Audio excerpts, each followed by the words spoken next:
tens and tens and tens of thousands in profit in 2 years. Maybe it lasted me 2 months. Yeah.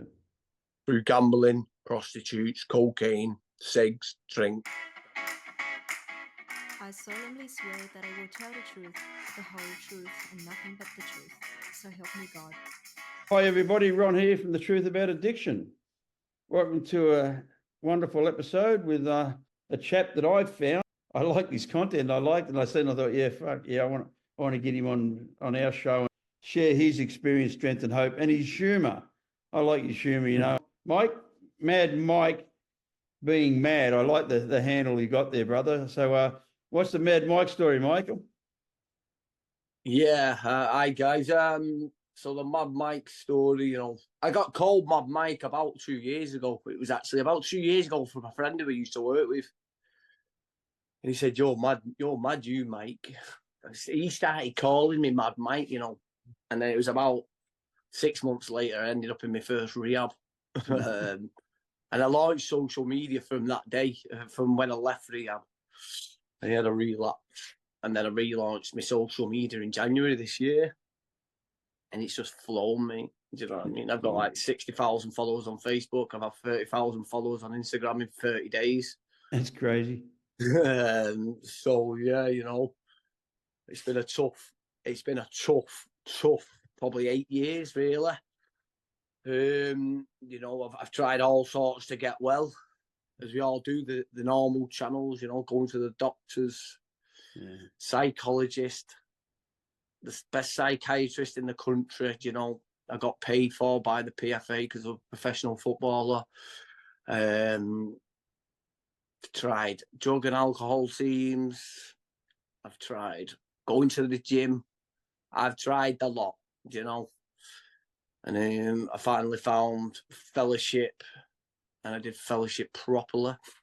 And, you know, I sit here today just shy of 7 months clean and sober. Yeah, beautiful. But in a good place as well. Do you know what I mean? Because last time round, and I'll get into my addiction soon and how it grew, because I grown into addiction, you know what I mean? And last time I did it, I got to 5 months after coming out of treatment. Little did I know, I knew I had ADHD. Didn't know I had a personality disorder. I didn't know I had Tourette's. Just so ignorant to everything, you know what I mean? Never even wanted to look at it. And once I stopped, when I come out of a treatment centre, and, you know, it's clinically proven today that people suppress their ADHD through cocaine.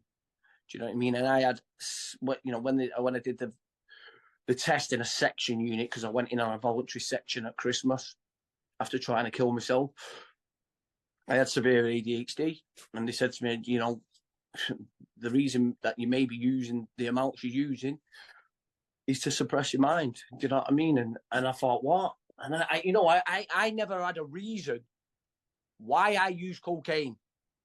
Do you know? My dad would go to him, why'd you do this? Why? And I was just like, you know, a lot of addicts, yeah? I'm sure you'll agree, a lot of addicts blame people. Yeah.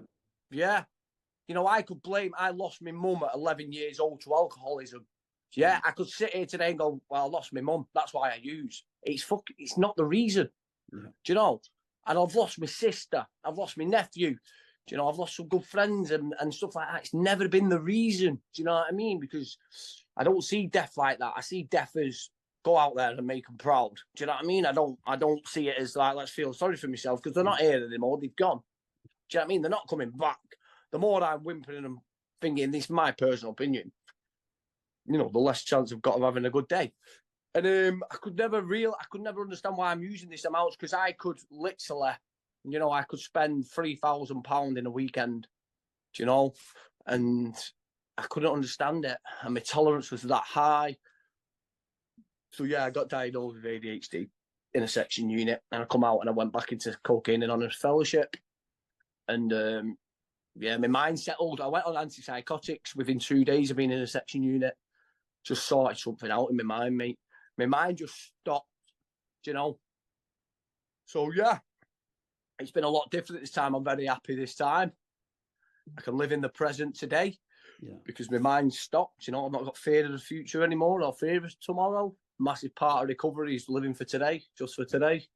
And That's where I struggled. I couldn't stop. You know, a lot of people go, well, you know, you can get over cocaine addiction, just go and work all the time or keep yourself busy. I don't want to be busy 24/7. Do you know what I mean? I want to be able to sit down on the couch at night with the kids and my missus. Yeah. I couldn't do all that. I couldn't do it all. And, you know, I don't want to be 100 miles an hour, and that's what I was. And I was working 7 days a week when I was clean, just to try and keep busy, and I'd just go in overload. Couldn't sleep properly. Relapsed. So, yeah, you know, I'll go through how I grew into addiction, if you like. Yeah, mate. Yep. You know, so my life changed at 11 years old. So as a kid from 7, I say, you know, from 5 or 6, 7, I was really much into my football. I was very good. Very, very good. I'll give myself that. And I signed for Bolton Wanderers in England as a kid. And life was good, but my mum had my little brother. And within 5 years of my mum having my little brother, postnatal depression, she died to alcoholism at 11, when I was 11. And she was my age today. You know what I mean? It's mad when I look at it. And she was struggling with alcohol. She was in and out of detoxes and stuff like that in Manchester. And I went round for my pocket money one day on a Saturday, as you do with your friend. And I went up to see her. She was at a boyfriend. She stayed at a boyfriend's that night because I was with my sisters. One was 16. So, you know, back in the day, it was kind of, you're allowed to do that kind of stuff. I don't know about it today, like, but we thought she knew she was going to die. We look back now, and she had a doctor's appointment on the Thursday. On the Friday, she cleaned her full house completely. It was like a bit strange. She stayed at boyfriend's, and I went round in the morning to get the pocket money. I opened the bedroom door, and I went, I'm just going to go and get my mum. Is that all right? He said, yeah, of course, go up and see her. She's still in bed. So they all thought she was still in bed asleep. And I've walked in and she was blue. She was gone, dead, cold. And, you know, as an 11-year-old kid, you know, that's when the first time I started to put barriers up. Yeah, so at the time I was at Bolton Wanderers. I had just signed a 4-year contract. I was the first person in England to sign a 4-year contract as a child. I was scoring goals for fun against United, City, the lot. And yeah, that's when I changed, you know. That's when I changed because I started to say I was all right. Yeah. And as a kid, that's what you do. You know, I had a little bit of an ego, a little bit of a, you know, football was my thing. You know what I mean? I remember like telling people at football I was okay, and at school, and I started to get into trouble at school because people at the time the jokes around school at that time were, your mum's a slag, I've slept with your mum. Kind of, it's just what school banter was at the time. Yeah. Obviously, me being me, and I was very small as a kid. I was very small, you know, 6'3" today, but I didn't start puberty until 16. Yeah. And I was getting into fights, you know what I mean? And I was started to get into fights, and I was beating everyone up, you know.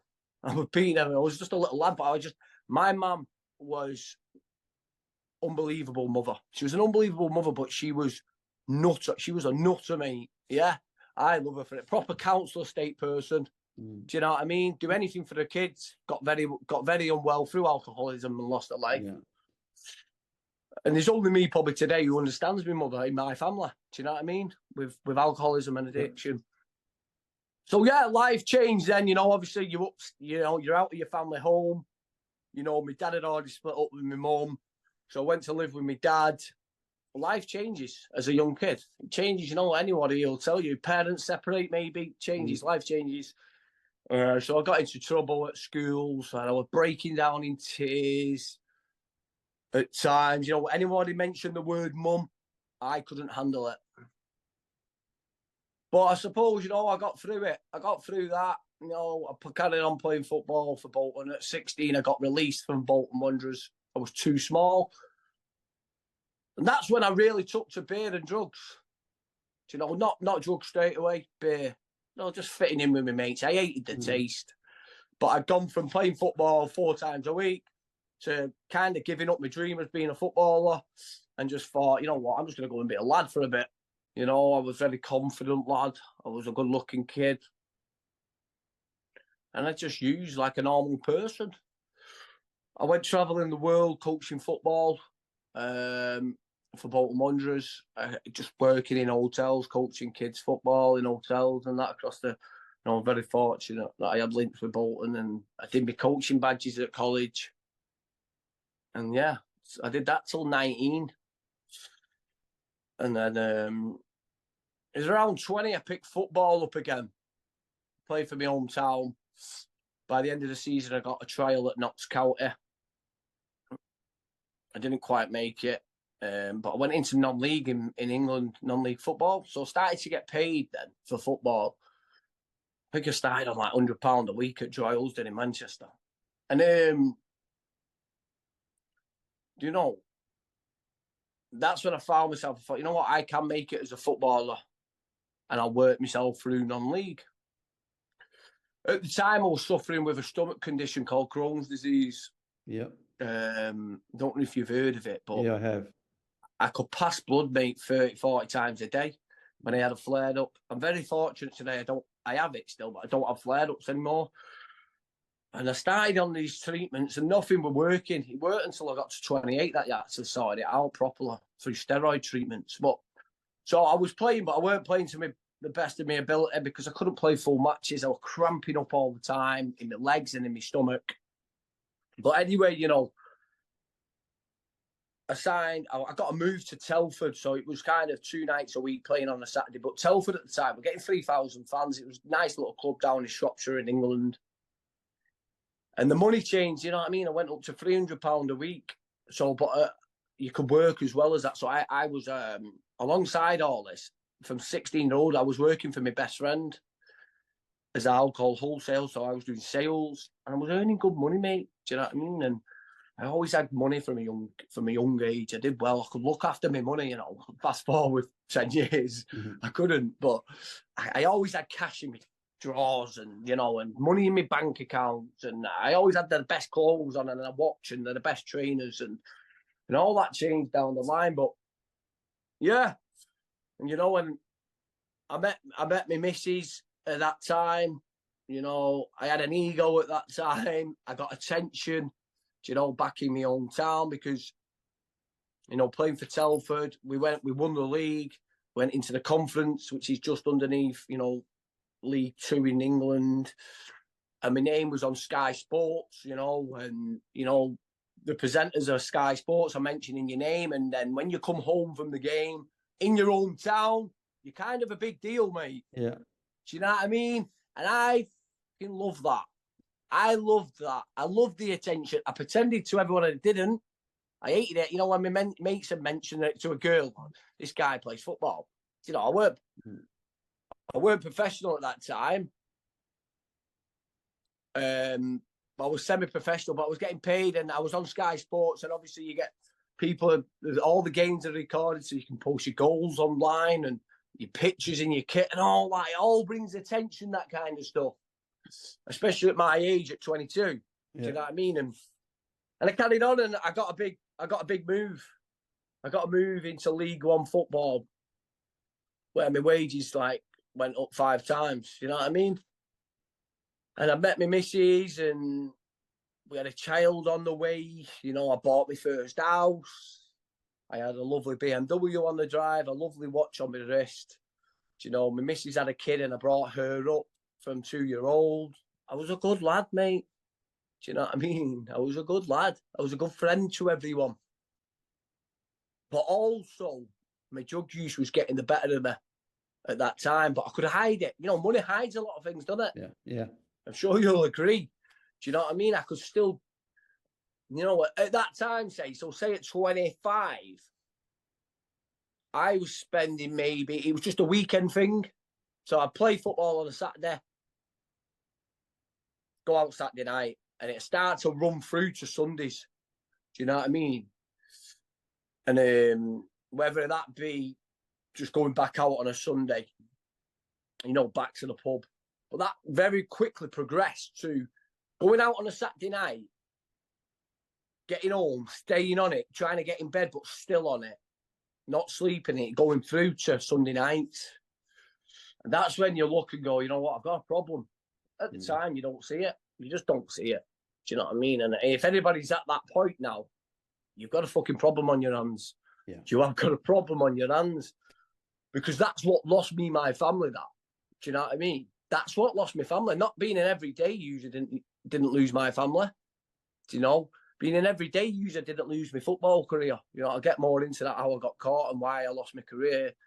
But that's when problems start, you know what I mean?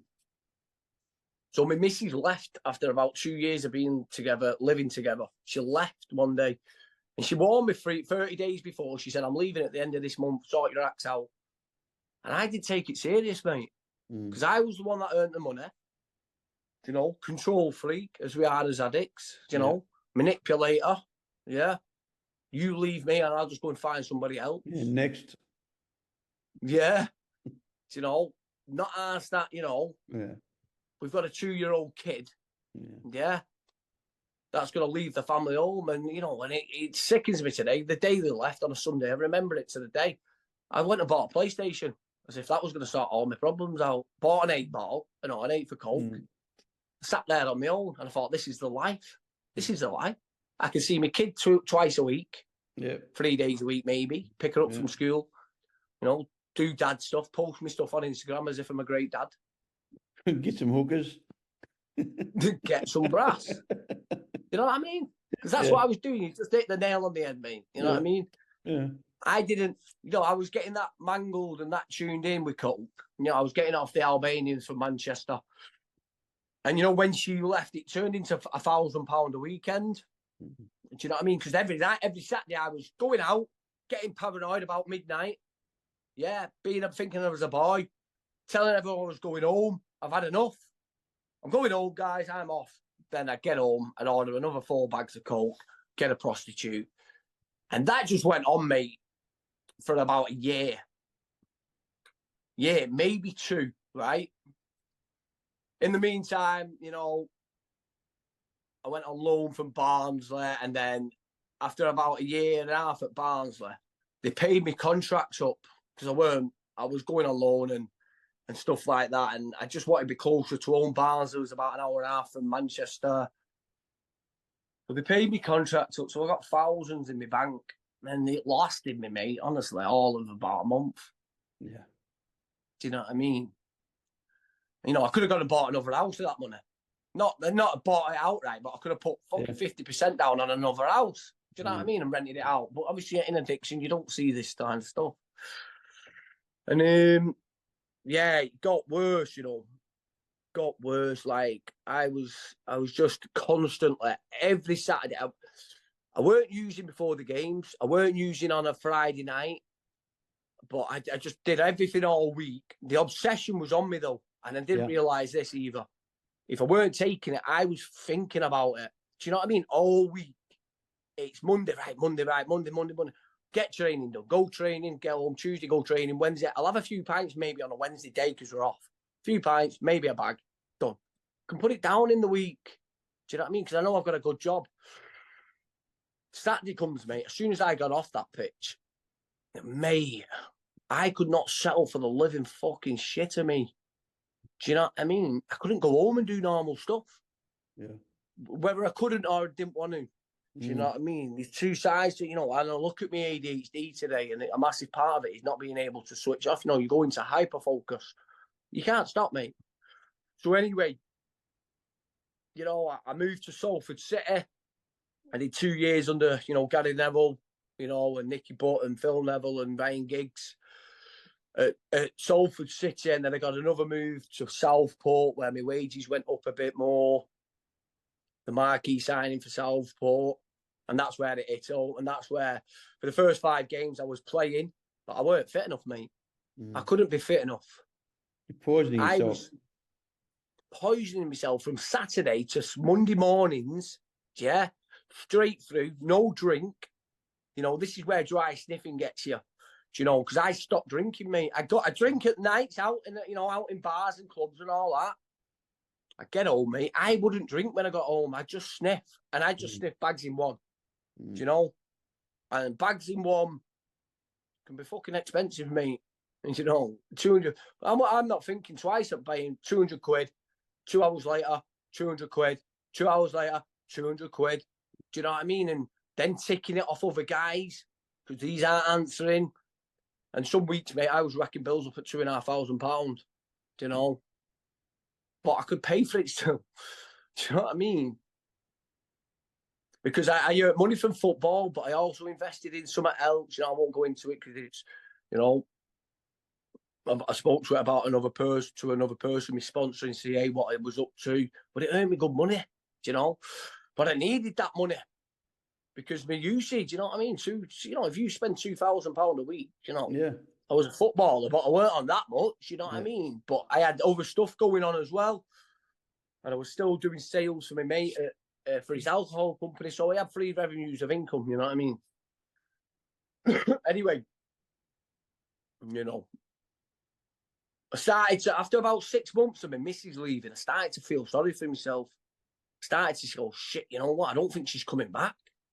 Do you know what I mean? Because she always said, sort your acts out, we'll get back together. I couldn't do it.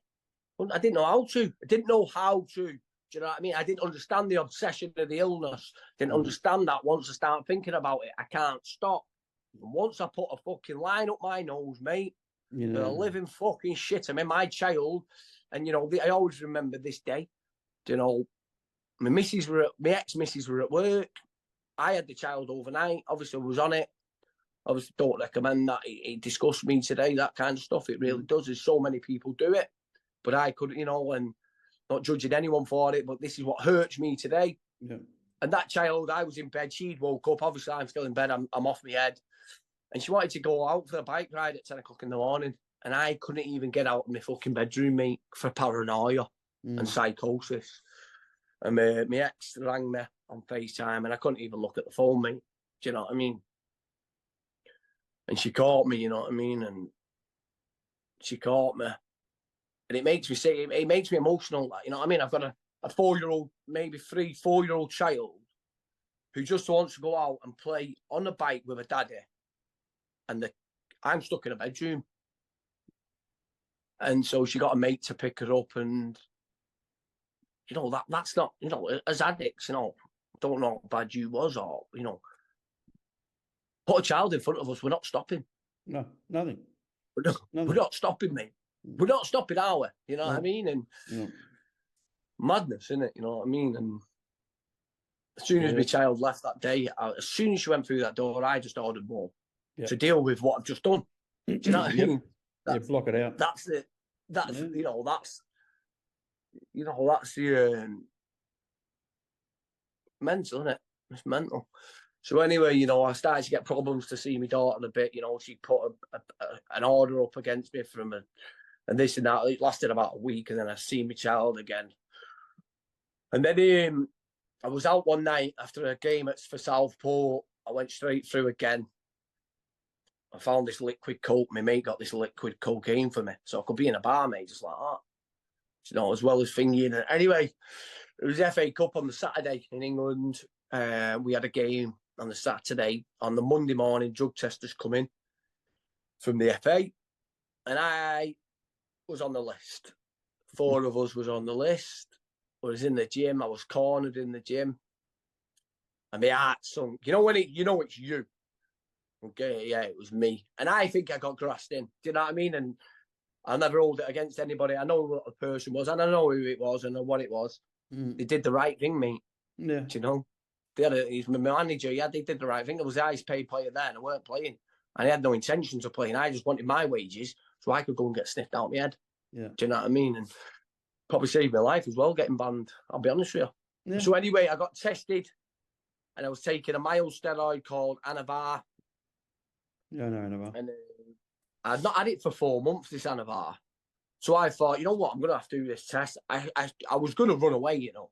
Didn't have the bollocks to. If I would have run away, I would have got 3-month ban. Do you know what I mean? And not done the test. Anyway, I took the test. And I said to the tester, I said, listen, mate, I'm getting banned here, mate. I've got cocaine in my system. I'm not going to lie. I've not been in bed since Saturday. Do you know what I mean? I've been up for 2 days. I've come straight to training. My manager thinks I'm fresh as fuck. I've only stopped sniffing coke at 6 o'clock this morning. And this is 8 o'clock. Anyway, I did the test. I thought about 7 weeks go by, yeah? Didn't hear anything back. I thought, I've got away with it. I've got away with it. In that time, I went to see the drug and alcohol team for the NHS.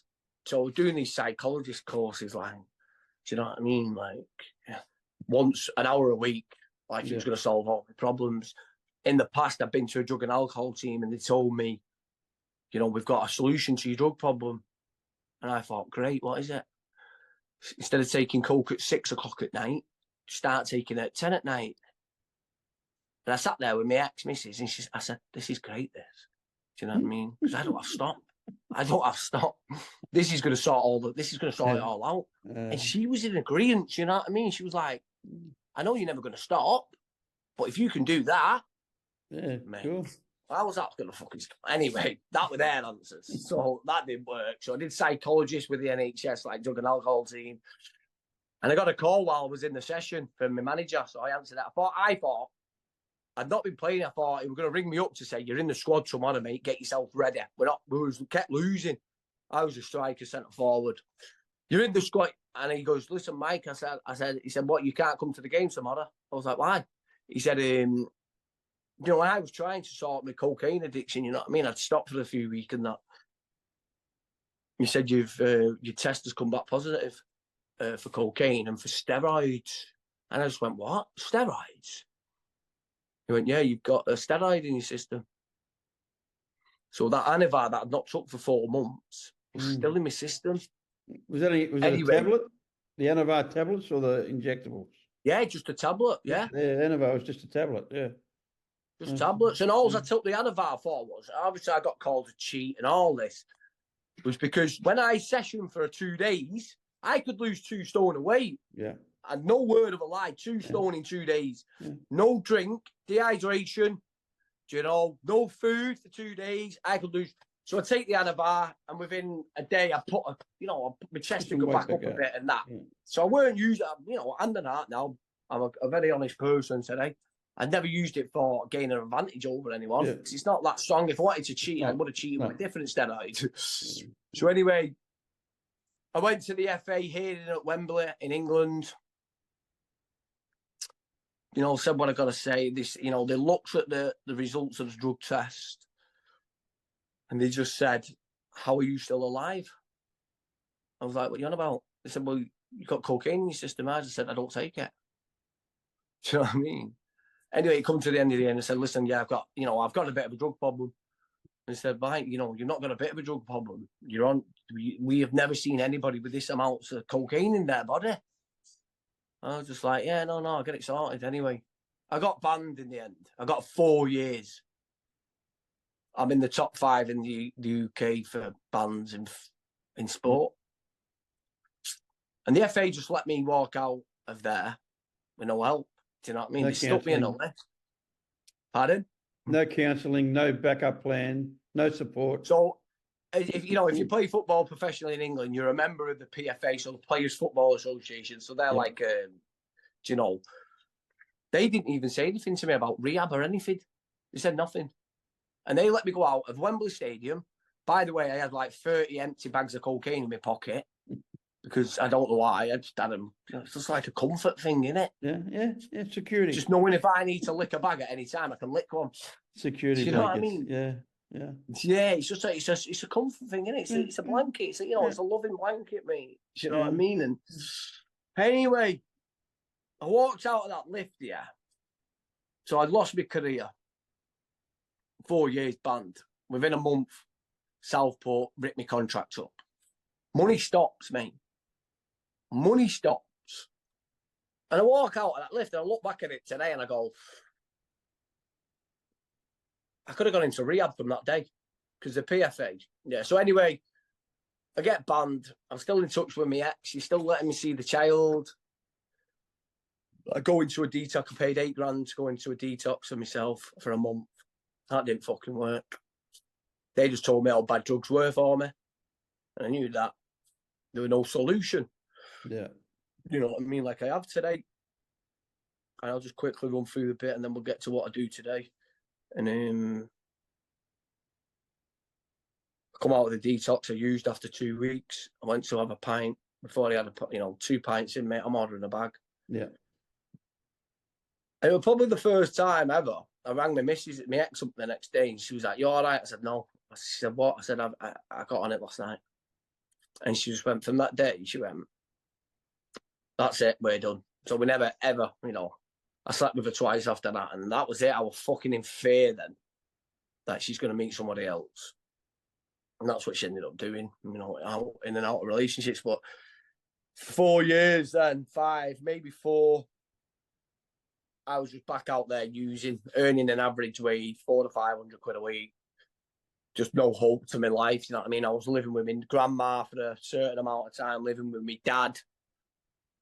My career, I'd gone from this person who had everything to fuck all. I sold my house.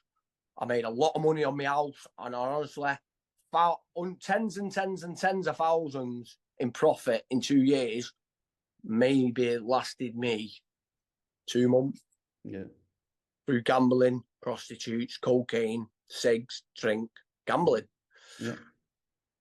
I didn't realise how bad of a gambler I was when I was on it. You know what I mean?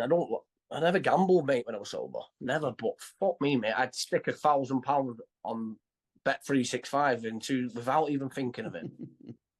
When you're in psychosis and that. And it got really bad. So last January last year, I lived with my granddad he had prostate cancer. He had 6 months to live.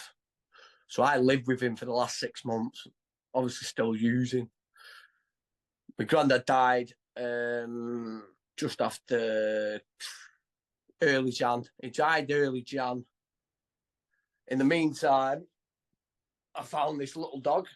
Oh, one sec, Shells. I found this little dog in the middle of the road, and I came to realise my granddad had died. I was still living in the house for a month or so. I had to be out of the house soon. My auntie was kicking me out. I was a self-employed roofer. I was earning very good money again. I looked ill, mate. My nose started to cave through. My septum. The first thing I did there was just pick up another line. Do you know what I mean? To deal with that. And my solution to everything was a bag. My solution to fucking everything. Everything. Even coming up with a plan how to get clean was having a bag. First, so I can come up with this plan. Yeah. So I rang the PFA and I said, listen, I made a decision one day. So I found this dog, right? And this is the dog is, I think, I have a power greater than myself today in my life, which is my mum. And this is the same kind of dog that me and my mum used to have as kids, same sort of breed and that. And we called her Shazza after my mum. And when me and my sister said the word Shazza, she turned her head and stared at us both. So anyway, I kept her. But it came to, after my granddad died, I couldn't even look after the dog proper. Yeah. Do you know what I mean? Never mind myself, I couldn't look after a dog, couldn't feed her. So I thought, I'm done it. I was in and out of heart palpitations on a night. The dog jumped on my chest. My sister come round the next day. She just went, Michael, what has happened to you? Like, what has happened to you, mate? I was about 11 and a half stone in bed, all cocaine around my room. So he had about 800 quid to my name. I thought, you know what? I got up, right? I got the dog. I put her in the van. I had an old transit van. Put shorts and t-shirt on and a pair of flip-flops, and I just travelled round. I just drove to London. I had to get away, mate. I had to get out of where I was. Do you know what I mean? I owed a grand out to a drug dealer. He was coming round that day, so I kind of shit myself. And I thought, I'm done. I'll get away. If I don't get away, I'm paying that £1,000 today to that drug dealer, and I'm getting straight back on it. So I drove to London. I drove round this roundabout 18 times. I was like, am I going back? My dad was chasing me in the car because he knew something weren't right, and I lost my dad. I did an handbrake turn and fucked off. And I made it to London, and for 3 weeks I travelled around the UK, me and my dog, and the PFA put me in a 12-step rehab up in Scarborough for 3 months. And I did the 12 steps, Cocaine Anonymous, and I got well, we got well. I come out, started, look well again, got a bit of money behind me again, and I started to rent a house out, me and Shazza lived in it. But I put down the 12 steps of recovery. I stopped the meetings, what to do, the CA meetings, and I stopped connecting with other addicts, stopped praying and meditating. And within about 3 months, 2 months, I relapsed. And it weren't good, mate. Wasn't good. Like, I was earning very good money roofing for me, a self-employed roofer. And what happened from going earning very good money turned into ripping people off. Do you know what I mean? I could earn like 500, sometimes £1,000 in a day, you know, in winter. And then 3 months in relapse, were worse than the 6 years leading up to it, or 8 years. I'm telling you. Do you know, somebody said when I left the treatment centre, he said, that psychosis, because I have psychosis of an anaconda trying to eat me, right?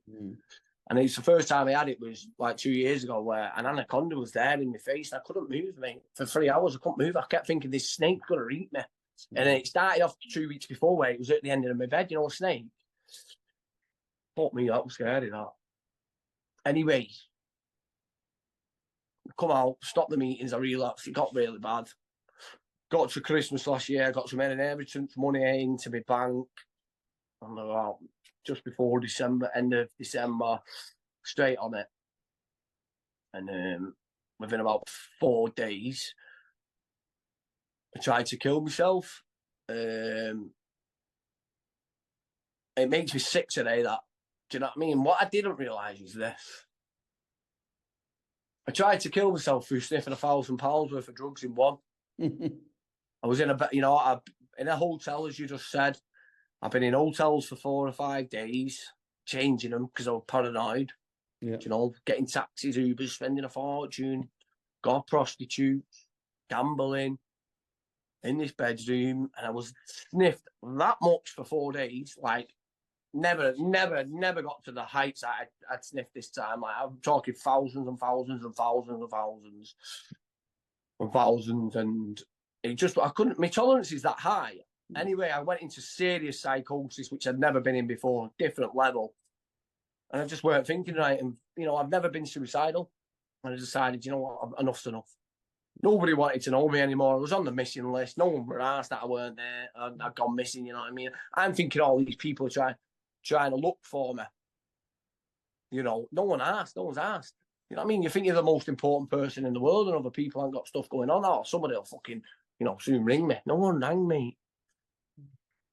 I just thought, I'm doing myself in. So I tried to sniff all this coke. I put a WhatsApp group message in my mates and my group. I just put a voice note. Listen, guys, I'm going to do myself in. I'm sniffing this last bit of coke and I'm gone. And I thought, honestly, mate, I thought I was going to go. My heart was fucked, mate. I was thick thin. I was like, just struggling away at it. Collapsed on the floor, you know. And little did I know, when I put that in there was a lad of torture in the morning who used to work for me. So the lads, you know, my best mates had rang this kid and said, where is Michael? Where is he? So anyway, he said, I spoke to him this morning. He's in this hotel in Leith that I used to go into. So they've come through the door. The ambulance has come, got me off the floor. I was crawling around, foaming at the mouth and naked. My missus, you know, my best mate's missus coming to the room. Everybody else stayed out and I was grabbing onto her, like crying and shit. And it was horrible. So I survived it, but I really, you know, it weren't high for attention because I didn't know anybody, but, you know, I didn't think anybody knew where there was. I was hid away and I just tried my best to shovel as much as I could on. And so I just, like, boom, got on the floor, you know what I mean? So I survived it, went into hospital for 4 days, come out, sniffed for 3 days again. And then my sister intervened. And I sectioned myself, sat in A&E for 4 days. I said, there's something not right in my head. They said, well, it's the cocaine use. Yeah, but why am I sniffing this coke? Why? Because I can't stop. Anyway, sectioned myself, got diagnosed with ADHD, a personality disorder. They put me on medication for that. I come out and I went into CA, Cocaine Anonymous. Do you know? The antipsychotics, as I mentioned before, really sorted my head out. They really sorted my head out. I put to bed about earning money. For the first time in my life, I put to bed. And I think this is where I get it from. You know, trying to kill myself and still being here means I've got another day here today now. Got another day, mate, you know. My sister reminded me that I've got a daughter to win, you know, to get back in my life. Do you know, I've got a great court case building up today. You know, I do a lot for other people. I've done volunteering. I'm looking to go and volunteer in a mental health hospital. I put my name forward. I go into rehabs. I live with 2 kids today. My missus' kids. You know, I'm 6.5, nearly 7 months clean. But I smashed CA meetings like every day, every single day. Did the 12-step program again. Yep. I did like a meeting every day for fucking 3 months. And I still do 3 meetings a week now. And, you know, I help others today. And that's what keeps me well. You know, I pray and meditate to a power greater than myself, which is my mum. You know, because I didn't realise, this is what I didn't realise going back to before, was when, you know, my mum died at the same age from addiction, alcoholism, the same time that I tried to kill myself. 2 days in it. Yeah, right. At the same age. Do you know what I mean? So anyway, you know, through prayer and meditation, I found my mum, and she's come through in so many different ways. I'm not a religious person, don't believe in God, but my mum's my God, because she won't want me to die to this disease. Yeah. And do you know what I mean? I have a serious contact with God where when I know I'm doing something right, because I've got an ego still at times, still make wrong decisions, I'm not perfect. Boom, it hits me in my chest, mate. Boom, there, right, change your fucking thought of mind. Wherever you're going now, stop and go the other way. Or whatever you're thinking about doing, fucking stop. Whatever you think about saying to that person, don't do it.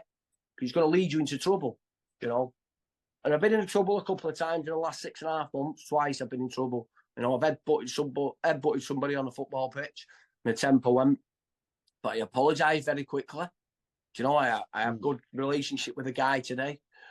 And I smashed a fire extinguisher through a mental health hospital because they said they had no records on me when my medication was due.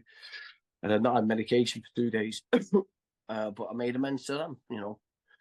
And yeah, it's been plain sailing. Honestly, I wouldn't say it's been plain sailing because it's not. It's been boring. For the first month or so, it was boring. They were boring. I walked my dog every day. That's all I did. I stopped spending money. I left myself with a bit of money in my bank account. I put the rest away for the court case, not touched it. And I just started, you know, I had 500 quid. I started selling clothes online. And my social media took off. I have 7 affiliations with 7 different brands today. That's where my money comes from. So I don't have a normal job anymore. I don't have the stress of all that. Do you know? Yeah. I can go and, if I want to get up today and go and swim in a lake all day, I can go and do it. So I can still get home to pick the missus, you know, the kids up. Yeah. But I reduced my spending a lot, mate. Do you know what I mean? I stopped. Obviously, all my clothing. What else do I need? I need clothing for the day, food for the day. I've got a dog that needs walking, 2 dogs, sorry. Now. And if the kids want to do something, I can go and do something with them. So stop putting great expectations on days going, I've got to do all this, I've got to earn that. You don't need to do fuck all. You need to get well. That's what you need to do. You need to get fucking well. You need to be grateful that you're still here. That's what I've done. Grateful that I'm still here. Yeah. I'm grateful that you fucking got another day living. Yeah. And that's what kind of changed for me. Stop worrying about fucking what people thought. Stop comparing myself to other people's lives because they're not my lives. I'm not fucking, you know, I've had all this. I've spent the fucking lot. So where? I've got to start again. I'm doing all right today. Yeah. Do you know what I mean? I'm doing miles better than I was fucking 6 months ago. Yep. Do you know what I mean? And I got grateful, mate. Got grateful. And when I started to get grateful and stay humble, yeah, I attract a lot of good people in my life today. Yeah. A lot. Do you know, I'm at a meeting this afternoon, do you know, and yeah, it's been great. My life's changed. Obviously, I met Lauren, my partner, you know, about 5 months ago. I live with her today, so I've got, do you know, I'm in a family home again, do you know, taking the kids to school and shit like that. I just like stuff like that, do you know what I mean? The simple life, my friend, the simple life. The simple life. I like being at home, mate. Yeah. You know, with my feet up. I tell people you take care of your recovery will take care of everything else. Put your recovery first, or you don't fucking recover. I've been doing this a long time, Mike. I got clean in 1981. and I relapsed in 85. And I used for 5 months. It was the worst 5 months of my life. After being clean and then relapsing, it's shit. Yeah. And I've been Shame, clean since I've been clean since 86 now. I'm 38 years clean. Wow. Wow. And because I work a program. I do a 12-step program, man. Is it the only way to get clean? Not for everybody, but it's the only way for me. It's the only thing that worked It's for me. the only thing that worked for me. I tried everything, man. I fucking went to ashrams. Yeah, you know, like, and, you know, I wasn't the perfect recovering addict. You know, I'm a criminal. I'm not a criminal today, but I was a career criminal. I was a criminal my whole life. And changing that way of my life was hard too. Because recovery is not about drugs. It's about changing everything we do, the way we think, the way we act, the 100%. Way we react, you know? 100%. It's not about not taking drugs. It's about our thinking. I have a thinking problem, not a drinking problem. Yeah, no. You know, if I drink, yeah, exactly. If I drink, I'm going to take other drugs straight away. Yeah, 100%. You know, I think that's what so many people struggle with today is, you know, realizing that. And I struggle with it, you know, even doing the 12 steps for the first time. Yeah. I come out and I still have reservation about having a drinking like a normal human being, like, you know, like a gentleman. I started drinking shandies. Do you know what I mean? Just to fit in again. Even though I'd just been to a treatment centre, I wanted to fit in with my old crowd again. Recovery is about peace of mind. That's it. Do you know what I mean? It is. Recovery is about peace of mind. I've been filthy rich in recovery and still wishing I was dead because I wasn't working a program. That's it. You know what I mean, man? I've still been a criminal. I was still fucking smuggling around the world. I was still doing bad shit. And I had no spirituality. Today, I got spirituality. You know what spirituality means to me? I care about other people. Yeah. I help other people. Have you done more for others today than yourself? Always. Do you know? I always give more than I take. That's my motto. Do you know, and that's it. And I'm like, that's the kind of shit that gets me to sleep every night straight away. Yeah. Do you know? Yeah. I don't cause anyone any either anymore. I've disconnected from all my old friends, majority. Probably got about 3 or 4 that I speak to that are my best friends that know the best. You know, I know they've got my best interests at heart. Yeah. Do you know, they'd never invite me out for a drink. And they've seen the pain. Yeah. Do you know? Everyone else, you know, there's loads of people. When I go back to my hometown tonight, they fucking avoid me like the plague. I don't know why, because I you know, they've not got a drug problem. They take drugs. I'm the one with the problem, but I think they feel like I'm going to come up to them and start preaching. Don't get me wrong, I quite like it because I don't want to associate with people. Unless, you know, I talk about drugs quite a lot. Fucking course I do. On social media, but you know, I went to the pub to see my cousin last weekend to drop him some clothes off, and I was in there for 5 minutes, mate. And I thought, this is enough. I'm done, mate. I'm out of here. And I had a conversation before, and he stayed out he just got out of prison, and he said, he ended up pissed up for the night. And 5 minutes for me around people drinking and taking chat shit. I can't be arsed with it, me now. Yeah, I don't like being around drunks. I don't. When I got sober, the first thing I realised, because I used to be a violent drunk, I used to fight a lot when I was drunk, and I realised that the reason I used to fight so much, I don't like drunks, because they say shit that they haven't got the balls to say when they're sober. Yeah, you know, and they're being idiots and they talk shit, and I used to work out, what's wrong with me? Why do I punch every bastard when I'm drunk? And it's because I don't like drunks. So today I don't go to where the drunks are because they actually unsettle me, Mike. They make me afraid. And when I'm afraid, I attack. Because I'm just a scared little boy in a man's body my whole life. I didn't realise how much social anxiety I had. Yeah. Do you know what I mean? Like I'll go, my dad has a drink every night. So when I go back to my hometown every now and then, probably once a week, and I'll go in the pub to my dad for 5 minutes. I'll have a quick can of Coke. I'll go, right, Dad, I'm off.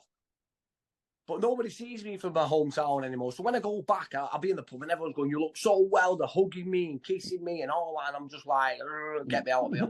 I'm done. Get me out of here. I don't know. People breathing on me. You know, people asking me to buy me a pint, even though, you know, but they don't understand it. You know what I mean? People don't understand that I can't drink again, me.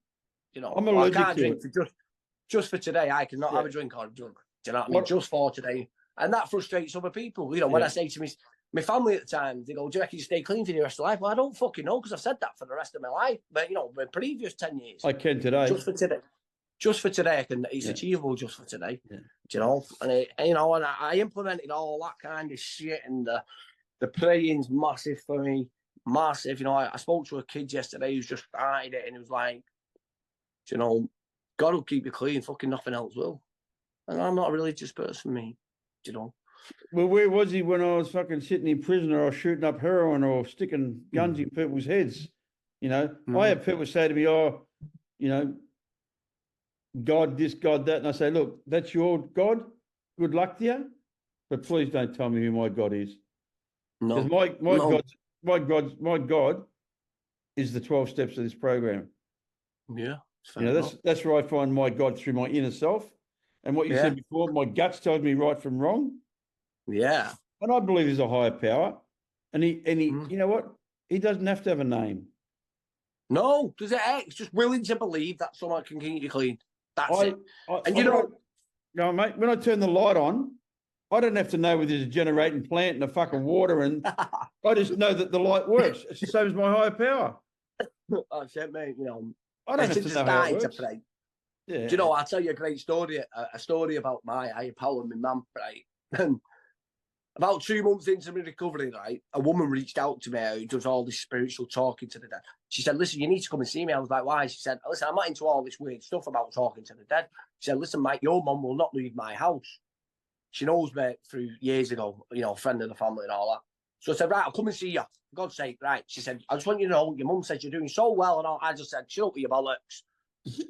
She said, about 2 days later, she rang me back, right? She went, Michael, I've got something for you. I was like, what is it? She went, there's something in my house that your mum really wants me to give you. I was like, what do you want about, you weirdo? Right? I didn't say that to her, obviously. Yeah. But I thought, go on then, I'll come and see you again, right? Just before my mum died at Christmas, I bought my mum £15, 20 quid or something, a chain and a necklace. With a cross on it, yeah? After she died, I don't know where this necklace went. It was gone off her body. Or I think her ex-boyfriend nicked it or something. So for about 6 months, I kept asking my dad, I want this chain back. I want this chain. Anyway, she gives me this box. She goes, she wants me to just give you that. I don't know if it means anything to you. Well, I opened it up, same fucking chain that I give me mum. Yeah. Do you know what I mean? It's stuff out that we don't understand, Mike. But you know what? We don't have to understand it. She went, honestly, to this day, that woman goes, how the fuck? I don't even know where that's come from. She said, I don't know whose it is, where it's come from. And she said, like, every time you're out, your dog, your mum's by your side. And I just see that as my dog. So I sit and pray on my dog every morning, and it works for me, mate. I could never imagine in a million years that a everyday user that spent his whole career, life earnings on cocaine can go a full day without thinking about taking a drink or a drug. That's the higher power. That's the God. That's the higher power, mate. That's the miracle. That's the miracle. And that's why I stay in recovery. That's why I pick up the phone to newcomers every single day. I can help one or two maybe a day. I've just finishing the 12 steps, and I'll finishing the 12 steps and tonight. So I'll read through the book again. I'm going to sponsor my first guy maybe next month. Good. Mate, you stay clean by helping other people. Yeah, that's it. We stay clean now. That's how I stay clean, man. This podcast I do, it's not sponsored. I don't make any money off it. It costs me money, and I do it so other people can hear what there's hope. So we're actually we're hope dealers. We're not dope dealers. Yeah, I just started my own. Have you? I've had 2 guests. Yeah, I've had 2 guests on now.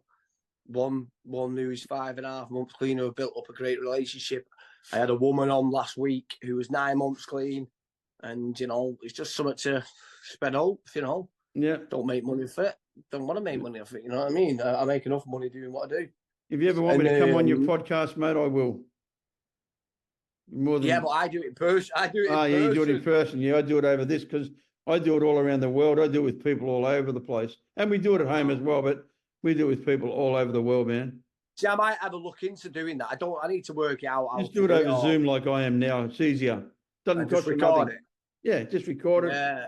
Then I put it up on YouTube, Spotify, all the social media platforms it goes up on. Yeah. Mate, keep doing what you're doing. I'm enjoying your social media stuff. You know it's good what? content.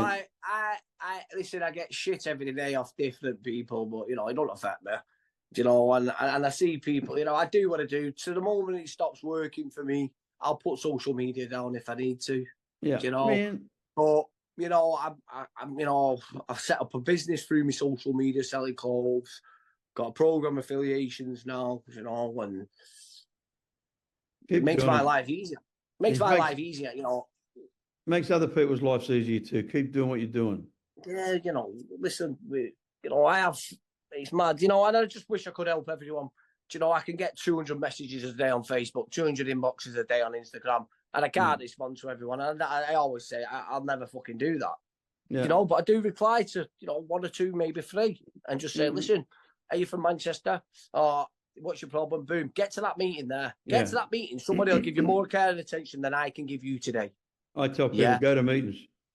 Google a meeting, go to a meeting. I'll give you, you know, they all go to me. Well, I don't know what to do. I'm sat here, I'm going, get to that meeting. And then they'll message me back 2 weeks later. I've still got the same problem. Have you been to that meeting? No. Well, there's your fucking problem. I can only give you what I've done. I can only give you what I've done. That's all I've done. I can only tell you how I got clean. If you want what I have to offer, this is what I did. Follow my direction, or good luck to you, brother. Good luck to you. Whatever I suggest, don't take it as a fucking suggestion. Fucking do it. Yeah, I don't suggest. I tell people.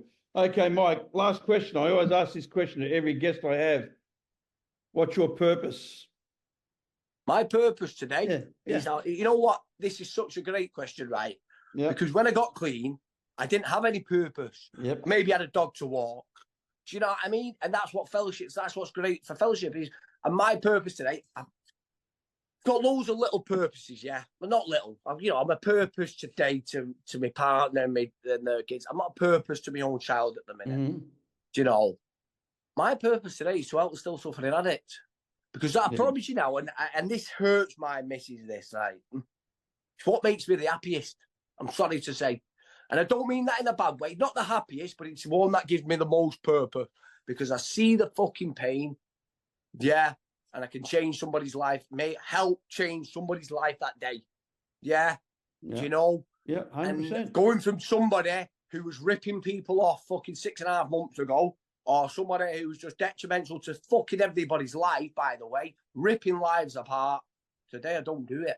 Today, I've got purpose because I can still help. I've got an ability to knock the fucking ego out of somebody if they need it.